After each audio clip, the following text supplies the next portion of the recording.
Matthew Otten, we're ready for a new season. How are you doing? I'm really good. It was a great summer. Really a lot of work putting into this new roster. They say that season is made or lost in July, and I believe that we made a good season this July. And we have now 11 players. Why 11? One for multiple reasons. One, make room for a young player to come in. You know, they have the DTL, and we want to collaborate a little bit more there, so players can have some experience coming in for the 12th spot. So we will always have a list of 6 players to come in and get some experience and train with, and who we can call to come in. So there are 6 younger players, 6 players from the youth, who are joining the practices. Yes, there will be majority of them included in the first weeks, but during the season we call who is talented, who is working, who earned spot to come in. So. But go back a little bit. How was your summer? I saw you went to Las Vegas, America. How was it? Las Vegas was work. We were there speaking to agents with Drago, learning what players are in the market, seeing players in person. So that was work. But the rest was beautiful. My wife and my daughter got to meet my family for the first time. And for the first time? For the first time. Was a really wonderful experience. Luckily, they accept my wife because Wow. they have no choice. But it was a really beautiful bonding with my family and my new daughter. Yes. Coming week, you're with the team together for a first practice week, behind closed doors, of course, and then you go back to the national team. Yes, coming week is opening week, and then I miss a trip to Slovenia with the national team, and then we start with the World Cup qualifier and go straight from there to Eurobasket. So 2-3 weeks depending on how far we go in the tournament, yeah, that's also especially why we have Meindert and Andre here to help continue the preseason program. Well, we're looking forward to the next couple of games in preseason. How are you looking forward to the next season? Absolutely. You know, we have unfinished business. I think, you know, personally and as a club, you know, we were okay satisfied to take the cup. It was very nice, but there's so much more that I think we can achieve. The new assistant coach of Dorna for coming year, if I pronounce it well, Andrej Stimac. Exactly, Stimac.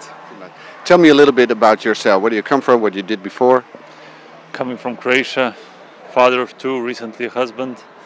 I've played basketball all my life in various levels in Europe, and recently I've spent almost a decade in Switzerland, where I was first playing, then coaching, was an assistant to Freiburg, and then had my job in Geneva as a head coach. Now you're coming Groningen, you're here for a couple of days. What's your first impression? Everybody seems like, first of all, the hospitality is great. You see that the people are very friendly and very honest in expressing their, you know, just welcoming you here. So I was impressed by that. Also, pretty humble environment where I am, and I cannot be more happy about it. The city is beautiful. People are very friendly. They say hello. They're trying to help you. So I really, from the moment I stepped on this ground here, I feel very, very good. Did you bring your family also? My wife is here for a moment. She'll be back and forth. I'll try to spend as much as time with my kids because I have 2. They are back in Croatia, and I'll try to use some holidays and some FIBA windows or whatever we have as a gap in a calendar to see them. How do you look forward to this new team, the new competition?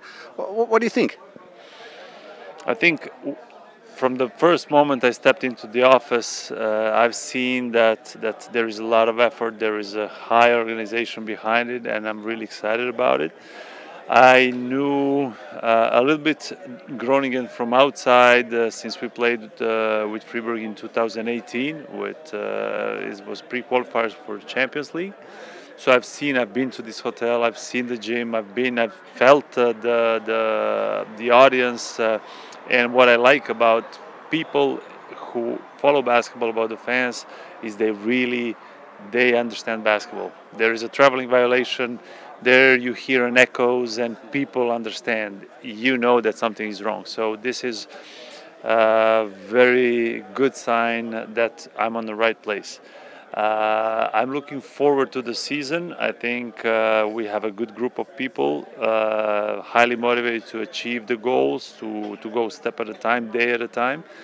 And I think we're getting there, or we'll die trying. Great.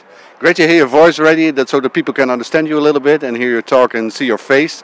Very welcome at Donar. Thank you. It's a pleasure to be here. Drago Pasalic, I think you had a very busy summer. Indeed, it was very busy. Since last game of the BNEX League in finals, it was busy till today. Yeah, and then everybody saw you were with the coaches in Las Vegas. What was the effect of Las Vegas when you look at players to select? Well, there's a couple of reasons why, not just we, but I think all basketball world is there. We've been seeing their familiar faces. I think management from Charleroi was there, also from Antwerp, and of course we were there for a couple of reasons. Looking the players, of course, you can see them better in action over there. What is their reaction on the floor? You cannot see it always on a video. What is their interaction with referees, with teammates, with coaches? And also learn more about those players. But above everything, I think the most important thing for Las Vegas is just networking over there. It's amazing. It's as I said, all the people from the basketball from all the parts of the world are there in the same time, from the coaches, GMs, players, agents. It is way easier to do the business when you know people by the person, when you meet them, than when you talk over the phone all the time. So, and I heard that people who were there also, that you knew probably everybody over there. Well, not everybody, of course, it's impossible, but it's funny. I was there 15, 16 years ago as a player of the Summer League, and being back there, it's always great. But you see a lot of people.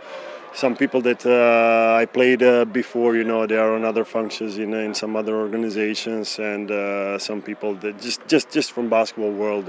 It's fun to see them after a long time. So. Well, we got 11 players now. Coach already explained why 11. How do you look at this team right now? How's the balance? I think we are all happy about the team and excited for this year. We have to clarify some things that not on purpose. We ended up with almost complete rebuild. So it was, I would say that not all our choices was that we don't continue with all the players. Some of the decisions was just made by the players, and that is fine.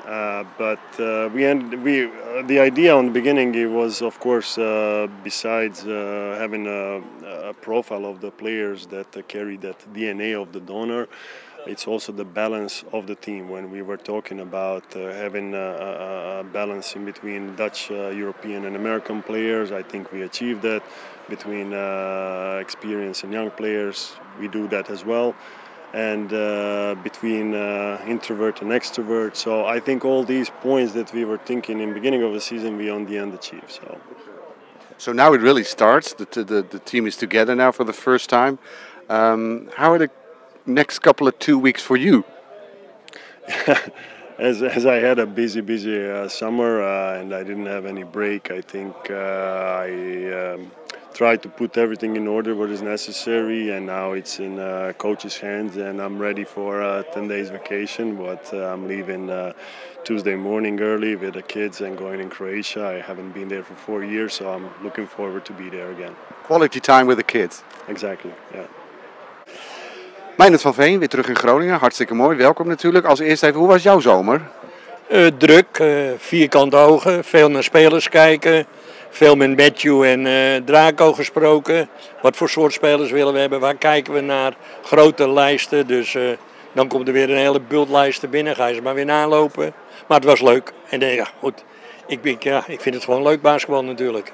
Ik hoorde wel eens dat als je kijkt naar bijvoorbeeld een twee-positiespeler, dat je niet 4 of 5 namen hebt, maar je hebt er wel 80, 90. Zijn er zoveel spelers die dan worden aangeboden om daar een selectie uit te maken? Ja, en op zich krijg ik die 80, 90 niet te zien hoor. Draco en Matthew met z'n tweeën maken een beetje de voorselectie. En sturen dan naar André en mij toe om weer verder te kijken. Wij zitten bij de laatste 10 te kijken. De 11 zijn nu binnen. De coach heeft net uitgelegd waarom er 11 zijn. Helder. Hoe kijk jij naar deze ploeg? Drago heeft net al een beetje uitgelegd dat de balans moest kloppen. Buitenlanders, ervaren, wat minder ervaren. Hoe kijk jij naar deze ploeg? Goede spelers, maar de grote vraag is of wij er een goed team van kunnen maken. Dus daar gaat het straks allemaal om. En we hebben natuurlijk niet die ideale voorbereiding. Olaf is er niet, Leon is er niet en de hoofdcoach is er niet. Ja, hoe gaan jullie als team dat oplossen? Kijk, de coach is de komende week wel voor de eerste trainingen, maar daarna een poosje niet. Dan neem jij het met André over, zeg maar? Ja, ik zal er dan meer zijn en zo, om ook André even wegwijs te maken en elkaar te helpen. Want dat is een beetje mijn rol natuurlijk, de coaches helpen. Ja. Even tot slot, zo terug in Groningen, hoe voelt dat? Geweldig, ik kijk er naar uit. Dus ik heb het altijd naar mijn zin gehad hier. Leon Williams, ik vind het wel allemaal erg jammer. Wat precies? Nou, aanstaande woensdag gaan we met het hele team de stad in om even gesprekjes te voeren, iedereen even voor te stellen en zo. Maar jij en Olaf kunnen er gewoon niet bij zijn, want jij moet volgens mij morgen alweer melden bij het Nederlands team, toch? Ja, klopt, dat heb je goed gezegd. Jammer, maar goed. Olaf en ik hebben een Nederlands teamverplichting. Ja, en hoe is dat nu, het Nederlands team? Nu alweer zo zwaar aan de bak met belangrijke wedstrijden. Ik heb net die tegen de Duitsers nog gezien, net verloren. Maar zo vroeg alweer zo bezig met het Nederlands team? Ja, natuurlijk is het een enorme eer om voor het Nederlands team uit te komen. Het is leuk, want je ziet alle andere Nederlandse talenten waar je mee samen kan spelen. Maar het is wel zwaar natuurlijk. Na vorig seizoen was het een lang seizoen, zwaar seizoen. En dan mag je nu redelijk vroeg wel weer aan de bak. Wel lekker om te zien dat er zoveel publiek bij is nu, hè? Ja, zeker. Animo die is er zeker. Almere is al 2 keer volgens mij helemaal uitverkocht. Dus ik denk dat dat alleen maar een goed teken is voor het Nederlands basketbal. Hoeveel weken heb jij nou echt vrij gehad dan? Dat je echt niets deed? Ik heb 2 weken helemaal niks gedaan. Heb ik met mijn kont op het strand gezeten. Ja, daar wil ik nog wel even over hebben, want ik volg jou natuurlijk op social media. Je hebt er wel een bijzonder momentje meegemaakt, toch? Ja, klopt. Ik ken mijn vriendin, of mijn verloofde nu. We hebben er een leuke vakantie van gemaakt. En haar ten huwelijk gevraagd, toch? Ja, dat heb ik inderdaad gedaan. Alle Dola-fans willen dan natuurlijk meteen weten, wanneer is het feest? Dat weten we nog niet zeker. Want we willen het hoogstwaarschijnlijk in het buitenland gaan houden. Oh, niet in Martini Plaza? Nee, jammer genoeg niet in de Martini Plaza. Maar ja, dan moet nog het een en ander geregeld worden. Dus het exacte datum durven wij nog niet te zeggen. Maar we ogen op 2024. Even terug, het team is voor het eerst bij elkaar. Heel veel nieuwe jongens natuurlijk, een selectie van de 11 spelers nu. Je hebt ze net ook allemaal even ontmoet en kennis gemaakt. Hoe kijk jij daarnaar? Ja, positief. Het zijn allemaal enthousiaste, aardige jongens. Ze hebben er allemaal enorm veel zin in. Dus in dat opzicht kijk ik er nu al positief naar uit. En dan wordt het weer een lang seizoen. We hoorden net Hans Besseling zijn praatje. Er zijn 5 prijzen te winnen. Als je daarnaar kijkt, 5 prijzen gedurende het seizoen. Nou, wat denk je dan? Wat gaat er dan door jouw hoofd? Zijn er veel, meer dan voorgaand. Maar goed, ik denk dat onze ambitie moet zijn dat we zoveel mogelijk prijzen moeten winnen. En ik denk ook dat wij dat kunnen doen. En daar moeten we voor streven. Niks meer en niks minder. Jij bent er dus gewoon klaar voor? Ja, zeker weten. Olaf Schaftenaar, ook bij Donar. Wij kennen jij natuurlijk al, onder andere van het Nederlands team, waar we je vaak zien spelen. Maar niet in die wedstrijd tegen Duitsland. Waarom deed je niet mee? Ja, ik was eigenlijk gewoon ziek die dag en nog wel geprobeerd, maar ik had gewoon heel weinig energie. Dus ik heb tegen de coach gezegd van deze wedstrijd gaat het niet worden. Dus ja, daarom deed ik helaas niet mee, maar volgende wedstrijd wel. Ik wou zeggen, je bent er helemaal bij fris en fruitig? Ja, ik denk dat die dag ervoor even iets verkeerds had gegeten of zo, maar ik voel me niet top. Leon hadden we net ook voor de camera. Jullie spelen natuurlijk nog weer in het Nederlands team waar je morgen weer naartoe gaat. Want woensdag maken we de teamvideo met de rest van het team. Maar daar zijn jullie even niet bij, dus vandaar dat jij nou ook voor de camera. Hoe is dat nu dat je voor Donar speelt? Ja, super mooi. Ik ben heel blij om bij Donar getekend te hebben en een mooi seizoen te gaan spelen. En ja, gewoon super veel zin in. En ik heb natuurlijk veel wedstrijden in Martini Plaza al gespeeld, dan aan de verkeerde kant, zeg maar. En ja, ik ben blij om nu in Martini Plaza voor de fans te kunnen gaan spelen. Je hebt natuurlijk ook een groot voordeel dat je die Nederlandse competitie goed kent. Je kent veel jongens, maar je weet ook het spellevel. En zeker als we afgelopen jaar kijken samen met die Belgen, heeft het wel een boost gekregen, een niveautje hoger. Zeker. Ja, nee, mede daarom ben ik ook weer terug naar Nederland gekomen, omdat die B-Next League de league gewoon een stuk interessanter maakt. En ja, nee, daar heb ik heel veel zin in. 5 prijzen zijn er te verdelen, zoals we net gehoord hebben van teammanager Hans Besseling. Dat betekent dat het waarschijnlijk ook een hele drukke agenda wordt. Zeker voor jou, ook nog met een Nederlands team erbij. Ja, zeker. Nou ja, eerst voor ons, voor Leon en mij dan is Eurobasket. En daarna zullen we zo snel mogelijk aansluiten bij Donar. En ja, zoveel mogelijk van die prijzen natuurlijk naar Groningen te halen. Olaf, welkom bij Donar. Dankjewel.